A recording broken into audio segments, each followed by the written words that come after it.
الو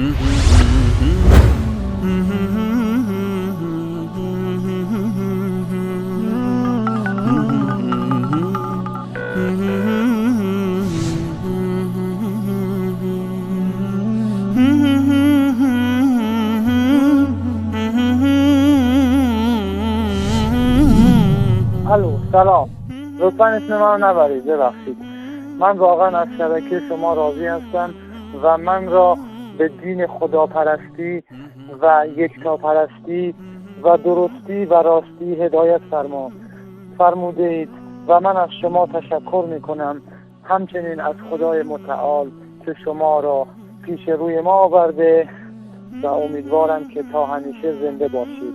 خدا نگهدار شما. السلام علیکم و رحمت الله و برکاته. من مهردین هستم از تاجیکستان.